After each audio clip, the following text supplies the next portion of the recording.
بسم اللہ الرحمن الرحیم اعوذ باللہ من الشیطان الرجیم بسم اللہ الرحمن الرحیم الرابعۃ ما یثبت فی آلۃ الصیاد من الصیود المقصودۃ بالصید یملکہ لتحقق الحیازۃ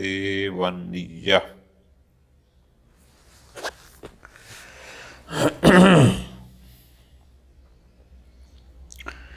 ایک شخص نے شکار کے قصد سے ایک جال لگایا تاکہ میں اس سے فلاں جانور کو فلاں چیز کو شکار کر سکوں۔ اس نے باقاعدہ ایک مقصود معین شکار کے لیے کوئی جال چھال لگایا۔ بس جو ہی وہ شکار وہ حیوان اس کے اس جال میں آئے گا یہ اس کا مالک بن جائے گا، اگرچہ ابھی تک اس نے اس کو ہاتھ سے پکڑا نہیں ہے، لیکن چونکہ اس کے جال میں وہ آ گیا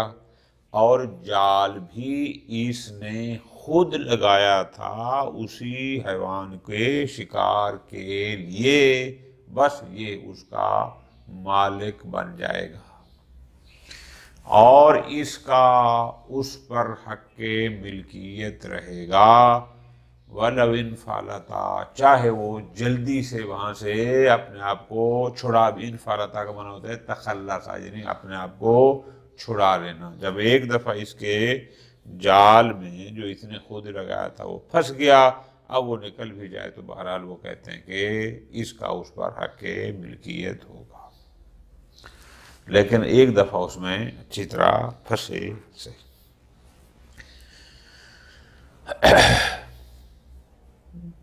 حیوان اس کے جال میں پھنس گیا، بعد میں اگر یہ اس کو خود ہی چھوڑ دیتا ہے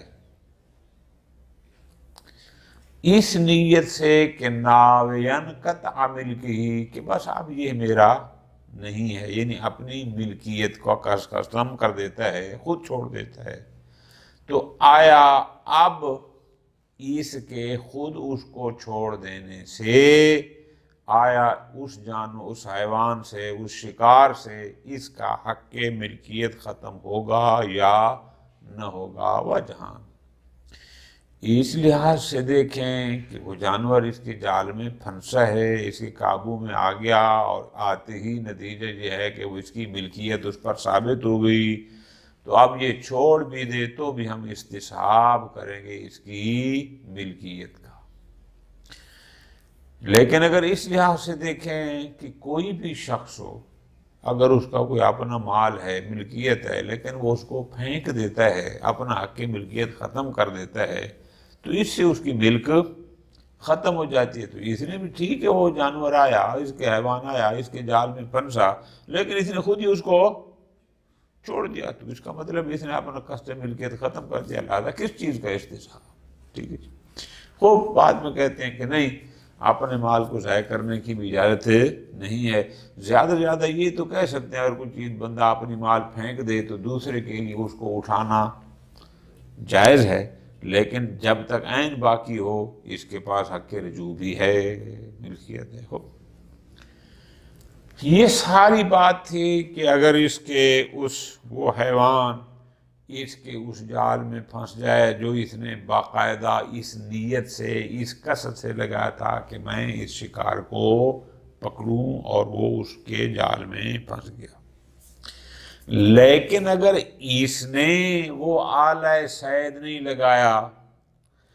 اس نے جال نہیں لگایا، اتفاقاً وہ اس میں پھنس گیا، یا مثلا دریا میں اس کی کشتی تھی، یہ ویسے سیر سپاٹے کر رہا تھا، جیسے سمندروں کے کنارے لوگ ہوتے ہیں، کشتیاں ہوتی ہیں، اندر سے پانی میں مچھلیاں تھی، مچھلی نے چھلانگ لگائی، جمپ لگایا، وہ آ کر اس کی کشتی میں گر گئی، جبکہ اس کا وہ ایسا کوئی قصد نہیں تھا۔ آیا اس کے ساتھ ہی بھی مالک بن جائے گا یا جب تک اس کو ہاتھ سے پکڑے گا نہیں، قبضے میں نہیں کرے گا، تب تک مالک؟ فرماتے ہیں جو اتفاقاً آ جائے اس سے مالک نہیں بنتا، ہاں آنے کے بعد اس کو پکڑ لیتا ہے پھر البتہ یہ مالک بن جائے گا، چونکہ پھر اس پر عقص الصادق آ جائے گا۔ چھوٹے چھوٹے مسائل ہیں اس قسم۔ کتاب الصید والذبح، آخری فصل اور آخری دو مسئلے ہیں، مسئلہ رابعہ اور خامسہ۔ رابعہ یہ ہے کہ ما یثبت فی آلت الصیاد، کہ جو چیز صیاد یعنی شکاری، جو چیز شکاری کے آلہ میں ثابت ہو جائے، یعنی اس نے جو جال لگایا اس جال میں پھنس گئی یا کنڈی میں پھنس گئی، جو بھی کیا، من الصیود المقصودۃ بالصید، ان صیود میں سے، ان شکاروں میں سے کہ جو اس کا مقصود بالصید تھا۔ یہ لفظی ترجمہ ہے، مرادی ترجمہ سمجھنا۔ مثال، اس نے جس جانور کو شکار کرنے کے لیے جال لگایا تھا وہ جانور اس کے اس جال میں پھنس گیا، آ گیا۔ یملکہ، بس یوں ہی یثبتو، یعنی وہ اس کے اس آلہ صیاد میں، شکار کے اس آلہ میں آئے گا، پھنسے گا، یملکہ، یہ اس کا مالک بن جائے گا۔ کیوں؟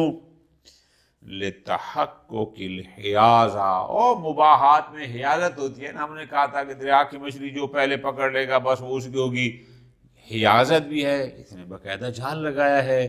والنیت، اور دوسرا اس کا قصد تھا کہ میں اس شکار کو پکڑوں، قصد تملک بھی تھا، لہذا یہ اس کا مالک ہے۔ حیازت اور قصد تملک دونوں موجود ہیں، لہذا یہ اس کا مالک بن جائے گا۔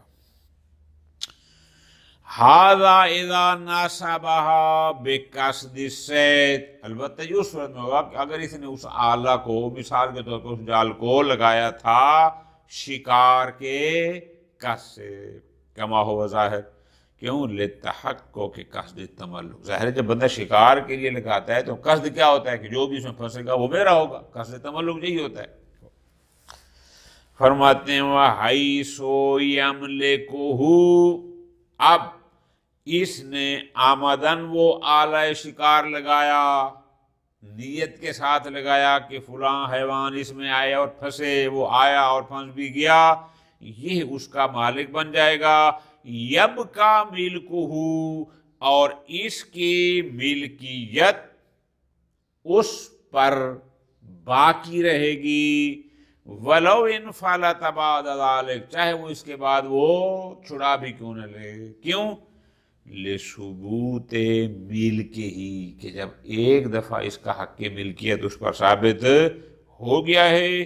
فلا یزول بتعذر قبضہ، اب قبض کے متعذر ہونے سے اس کا وہ حق ملکیت زائل نہیں ہوگا۔ مثال دے رہے ہیں کائباق العبد، اور جب ایک کسی شخص کا کوئی غلام ہوتا ہے، اگر وہ غلام بھگوڑا بھی ہو جائے تو اس کی ملکیت سے خارج نہیں ہوتا۔ وشرودی دابہ، یا کوئی چوپایا تھا اور وہ چوپایا فرقرو اس کی اطاعت سے نکل گیا اور بھاگ گیا، قابو میں نہیں آ رہا، تو اس کے وہ اس کی ملکیت سے خارج نہیں ہوتا۔ یہ بھی اس طرح ہے۔ ہاں، لو کان انفلاتہ باختیارہ، لیکن اگر وہ شکار، وہ جو حیوان تھا وہ اس سے چھڑا گیا، نکل گیا، بے اختیار ہی، یعنی بے اختیار صائد، اس شکاری کے اپنے اختیار سے، یعنی اس نے باقاعدہ اس کو چھوڑا، ناوین قطع ملک ہی ہو، اور اس نیت سے کہ بس اب یہ میری ملکیت ہے، جیسے ہم کہتے ہیں شکار کو پکڑا اور خود ہی پھر اس کو چھوڑ دیا مثلا۔ ففی خروجہ عن ملکہ، آیا اس نے جو اس کو اپنی ملکیت سے خارج کرنے قصد سے اس کو چھوڑ دیا، آیا اس سے اس کا حق ملکیت اس پر ختم ہو جائے گا یا نہیں ہوگا؟ قولان۔ فرماتے ہیں من، پہلا یہ ہے کہ ختم نہیں ہوگا۔ کیوں؟